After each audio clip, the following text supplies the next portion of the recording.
আসসালামু আলাইকুম রহমতুল্লাহি বারাকাতু। তো কিছু কথা কই আপনাদের সামনে কিছু কথা কই আপনাদের সামনে যে বর্তমানে এখন হজের কার্যক্রম শুরু হয়ে গেছে। তো হজের কার্যক্রম পুরো শুরু হয়ে গেছে। এখন হজের মক্কা থেকে 100 কিলোমিটার দূরে, মক্কা থেকে 100 কিলোমিটার দূরে সব চেকপোস্ট বসাইছে। 100 কিলোমিটার দূরে সব চেকপোস্ট বসাইছে এবং প্রচুর পরিমাণে চেক। মক্কায় ঢোকার কোনো কায়দা নেই। মক্কায় ঢোকার এখানকার যারা স্থানীয় আছে তারা মক্কায় ঢোকার কোনো কায়দা নেই ঢোকার। ঢুকতে গেলে 40,000, 10,000, 20,000 রিয়াল জরিমানা। এই 20,000 রিয়াল জরিমানা দিয়ে মক্কায় ঢুকতে গেলে বহুত কঠিন। তারপরে জেল জেল তো আছেই। মক্কায় যারা ছিল অস্থায়ীভাবে কাজ করতো, যাদের মক্কা তসরিয়া না, তারা মনে করো মক্কা থেকে বেরিয়ে বর্তমানে 1 মাসের জন্য মক্কা থেকে বেরিয়ে চলে গেছে।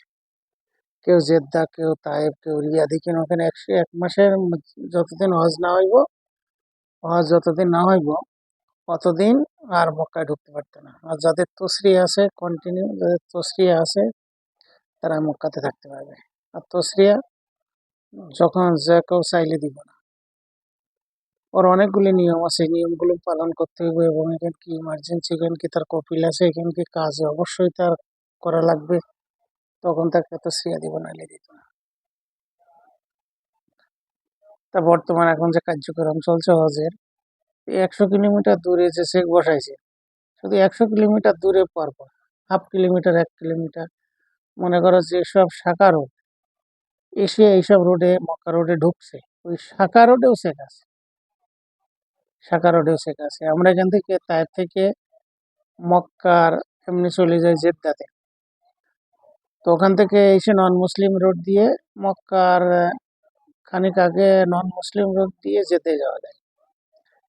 সেই সব রোডে আজ এখন আর ঢুকতে দেবে না। 100 কিলোমিটার আগে সব ঢুকতে দেবে না। এখন যদি যেতে যাইতে লাগে, ও অনেক দূর ঘুরিয়ে দেয়, গাড়ি সহ অনেক দূর ঘুরিয়ে দেয়। অনেক দূর ঘুরে তোমার গে জেদ্দায় যেমন লাগে। কারো যদি এয়ারপোর্টে যেমন লাগে, তো ও যে অনেক দূর অনেক দূর ঘোরা লাগে। এই ঘুরে ঘুরে ঘুরে ঘুরে জেদ্দায় যেমন লাগে। কমপক্ষে 30 কিলোমিটার ঘোরান লাগবে, 30 কিলোমিটার ঘুরেতে যেতে যেমন লাগবে। তো হজের কার্যক্রম শুরু হয়েছে, তো এমন কঠিন চেক বলার মতো না। মরুভূমিতে পাহাড়ে এমনি অমনি সিপা চাপাতে যায় বা কোনো লাইন নেই। আগে এদিকে হজের চেক বসছে, এই গড়গড়া চলে যেত। আবার এদিকে পাহাড় টপকিয়ে চলে যেত, এদিকে মরুভূমিতে যেত, বাই রোডে যেত, বলে। এখন কোনো উপায় নেই। আর ভেতরে যাবো আবার ক্যামেরা, তার চেহারা, তার আইডেন্টি সবগুলো তাদের ইয়ে তো রয়েছে। এখন মনে করো মক্কায় যাওয়া তাদের ক্যামেরা, ওই চেহারা যদি আইডেন্টি করতে পারে, 40,000 রিয়াল দেবে। 40,000, এত রিস্ক নিয়ে কেউ কি যাইতে পারে? কেউ কি যায়? বহুত কঠিন, ভেরি ডিফিকাল্ট, বহুত কঠিন মক্কাতে যাওয়া। এবং যারা হজে যাচ্ছে তাদের মনে এখন অনেক টাকা লাগে। এখান থেকে যদি হজে যাওয়া যায়, বাংলাদেশটা আইতে যে টাকা লাগে, এখান থেকেও এরকম টাকা লাগে। ওই যে তো সেখানে টাকা দিয়ে পুরো অল কমপ্লিট টাকা দিয়ে তারপরে মক্কাতে যাওয়া লাগবে। সরকারি যেগুলি টাকা, অনেকগুলি টাকা।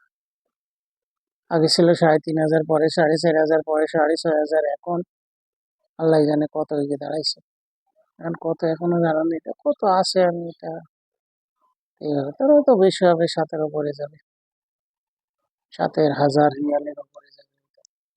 যে মক্কাতে হজ করতে গেলে এখানকার আমাদের মতন মানুষ যদি হজ করতে যায়, তো ওই টাকা দিয়ে পুরো সরকারি ভাবে তাই যেতে হজে, নাইলে যাইতে পারত না। এই আছে সিস্টেম হজের।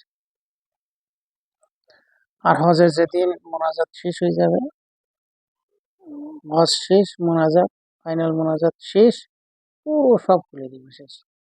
এরা মক্কাতে বেরিয়ে যাবে, কেউ মক্কাতে ঢুকবে। এরপরে আসবে কোরবানি। কোরবানি যারা বাইরের রাষ্ট্রতে আসে তারা তো কোরবানি দেয়, দুম্বা, উট, গরু, ছাগল, ভেড়া, অনেকগুলি, মানে যে যেমনি পারে সে জন্য দেয়। কোরবানি দিতে হাজার হাজার দুম্বা, গরু, ছাগল, উট এইভাবে পড়ে হাজার হাজার। তো কেউ নেওয়ার ক্ষমতা নেই যে নিয়ে কিছু ল্যাস বা কায়দা নেই। ওরা সরকার এভাবে কাটে, কেটে কেটে এইসব ফ্রিজে রাখে, পরে ও তোমাকে আউট কান্ট্রিতে পাঠিয়ে দেয় এইসব হজের গোশ। আর যা অনেকগুলি মানে জবাই করে দিয়ে লেট হয়ে যায়, ওখানে যখন থাকে ওগুলো কিনলে আর নিতে পারে না, অনেক সময় আছে। তো অনেকগুলি আছে নষ্ট হয় কিনা সেটা দেখি না, তবুও অনেক হাজার হাজার কোরবানি পড়ে যাবে। কোরবানি মানে তারপরে গোশ ওইভাবে ফ্রিজিং করে রাখে, পরে ওই গোশগুলি আউট কান্ট্রিতে পাঠিয়ে দেয়, যেমন বাংলাদেশে দেয়, অন্য অন্য রাষ্ট্রে দিয়ে দেয়, সব রাষ্ট্রে টুকটাক দেয় আর কি, পাঠিয়ে দেয়। তারপর এই হচ্ছে হজের কার্যক্রম। তো ওকে, আল্লাহ হাফিজ।